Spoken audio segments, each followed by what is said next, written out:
De nuevo, estamos acá, amigos y amigos de Radio Acerrí, La Potente, en esta última sección del programa, que vamos a dirigirla sobre dos temas en particular. Hay dos preguntas fundamentales que le vamos a plantear a Luis sobre el tema, y que fue en lo que quedamos en el corte anterior.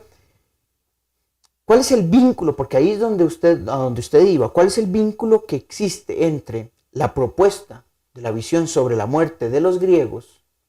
¿Cómo influyó en el pensamiento judío, romano, pero a la vez que tuvo influencia en el primer siglo, llamémoslo así, con la llegada del cristianismo, ¿verdad?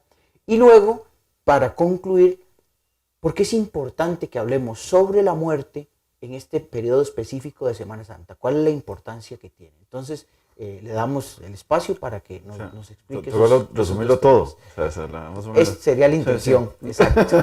Bueno, a ver, voy a hacerlo lo más esquemáticamente posible. Voy a tratar de responder en breve y después en largo. En breve para resumir y para que, digamos, no se terminen de dormir todos los que estén oyendo, los que estén viendo.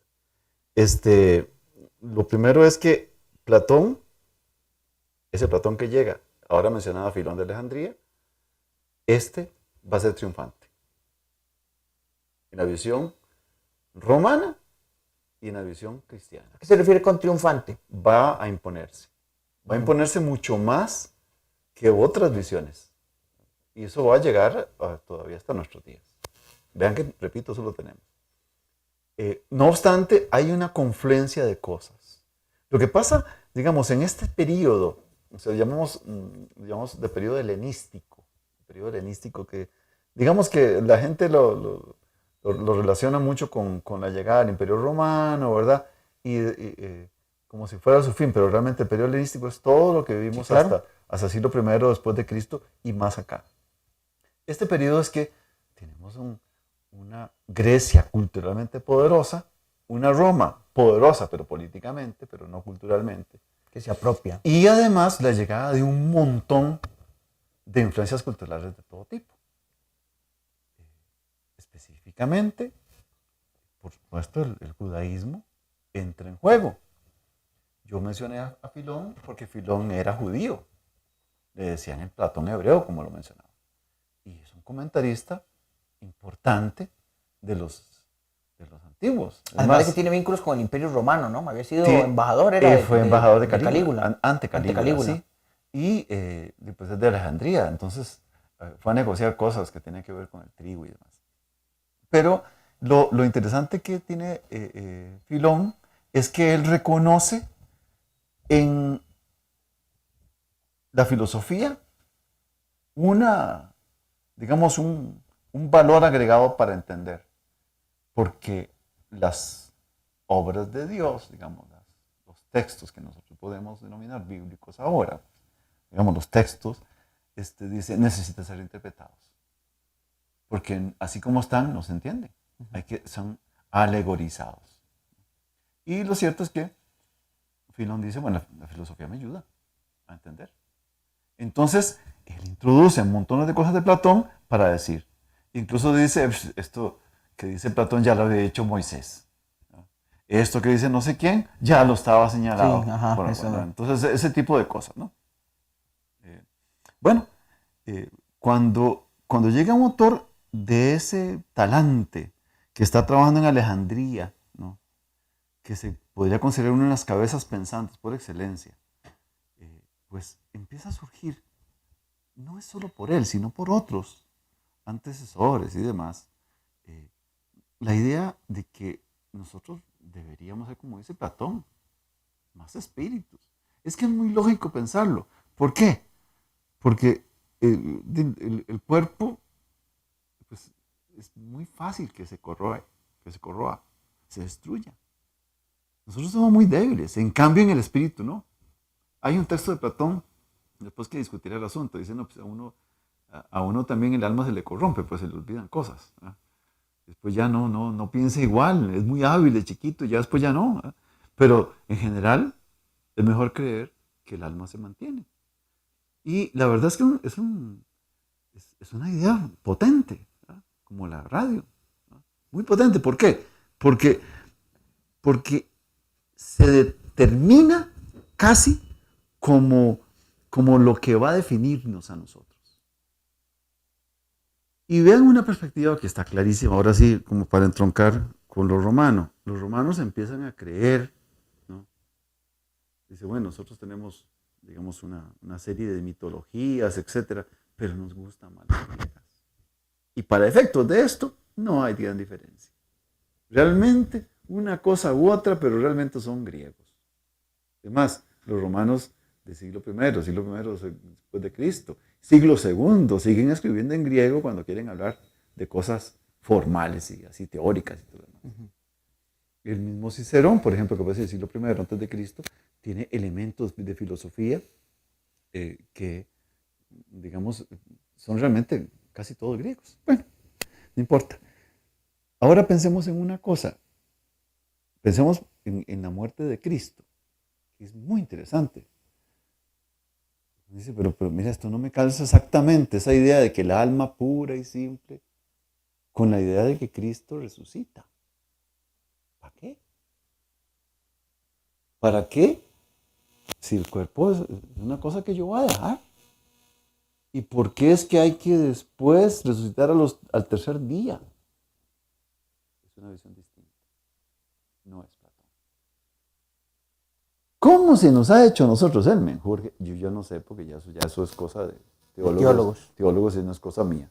Pero a mí me parece interesantísimo, porque dice, bueno, y claro, sí, dice, bueno, nosotros somos puros, pero por otro lado, necesitamos el cuerpo para que... Entonces, hubo teorías de todo, ¿verdad? O sea, que dice, bueno, es que cuando ven el castigo tiene que doler. Y el alma no duele, porque no se corrompe.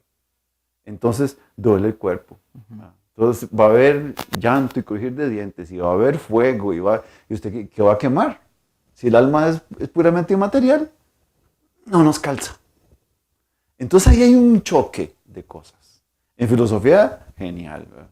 Claro. Pero en periodo, uno se puede sentar a revisar ya los textos, digamos, para ver qué es lo que se está pensando y no lo tiene claro. Posiblemente el judío no esté claro ni siquiera de qué es lo que hay que pensar. Había grupos. Sí, porque había unos que creían en la resurrección, otros que no. Otros que no. Y además, ¿qué significa resucitar? Exacto. Que resucitar en cuerpo y alma. Es que Jesús solo resucitó con el alma. Cuando se aparecía era un alma, un espectro. No. Entonces ahí hay un choque que tiene que ver con algunas de esas visiones que están en el periodo, que son difíciles de dejar de considerar. El judío es mucho más corporalista, es un ser menos espiritualista que el griego. El griego, digamos, podría ser muy platónico y tiene esa visión.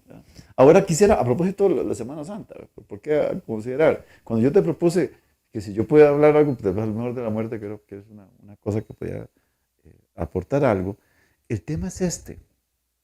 Si nosotros estamos en una semana en que, digamos, celebramos o nos encontramos de frente a un condenado a muerte, que es castigado profundamente está la idea de la purificación.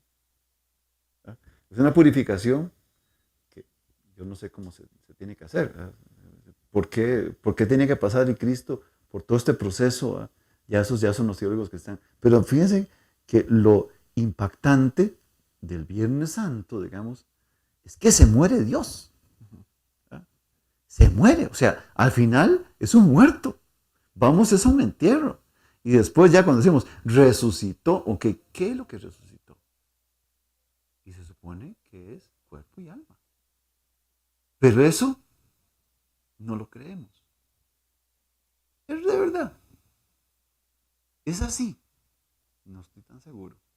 Porque cuando se dice, por ejemplo, que resucita, perfecto, maravilloso, volvió el mismo con las heridas. Sí, le dijo a Tomás que tocara. Sí, ajá. Sí, y dice, ¿y después qué se hizo?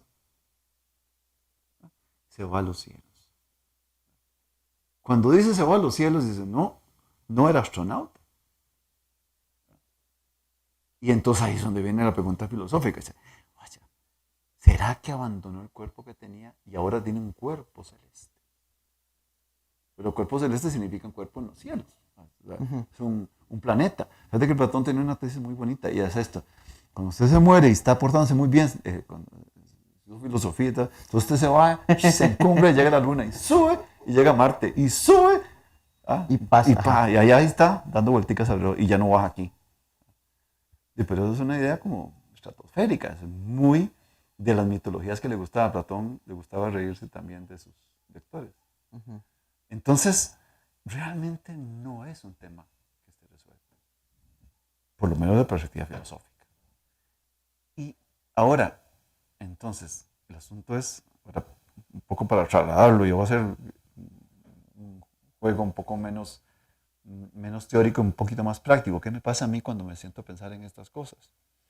Yo voy a confesar una cosa, cuando yo trabajé el tema de la muerte, me acuerdo, en periodo medieval, pensando en Santo Tomás y demás, algunos autores, digamos, un poco más tardíos, y que tenían este problema, no está claro. Para ser sincero, yo recién había perdido a mis abuelos maternos y a un tío. Y yo los tenía muy, muy presentes. Y para mí fue, digamos, como un proceso de purificación. Para quitarme, digamos, un montón de cosas que realmente me resultaban muy agresivas. Miedos, angustias.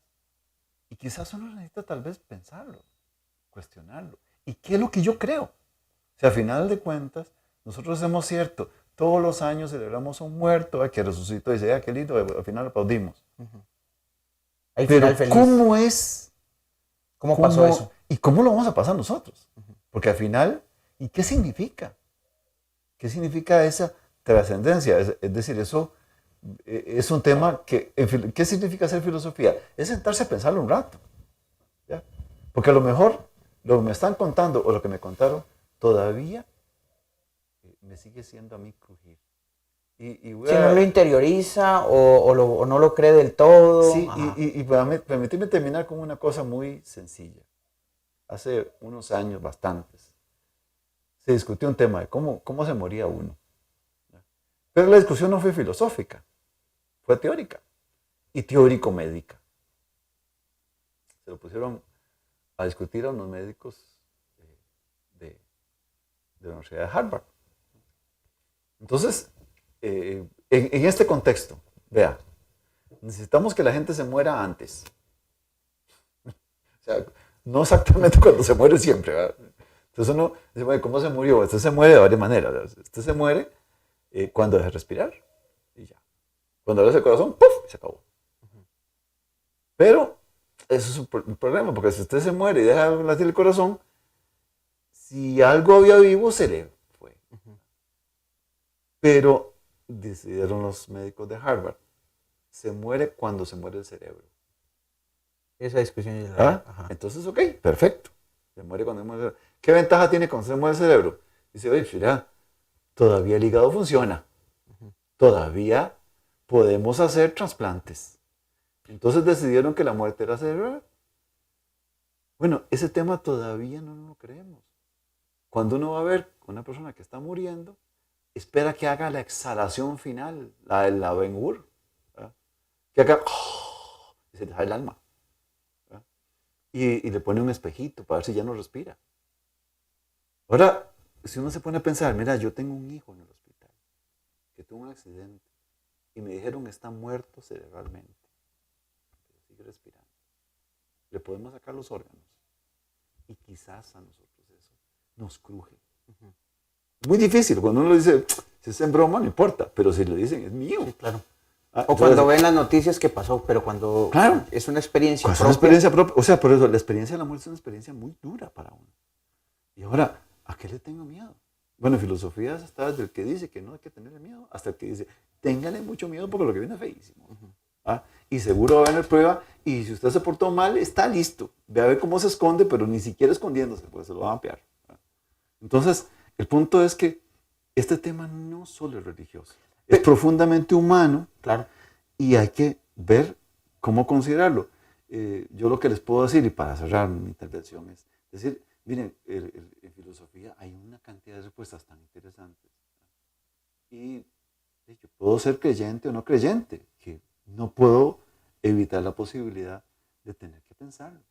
En algún momento esto me permitirá quizás ahondar sentidos que a lo mejor a mí me generan más paz, más tranquilidad, o a lo mejor más inquietud.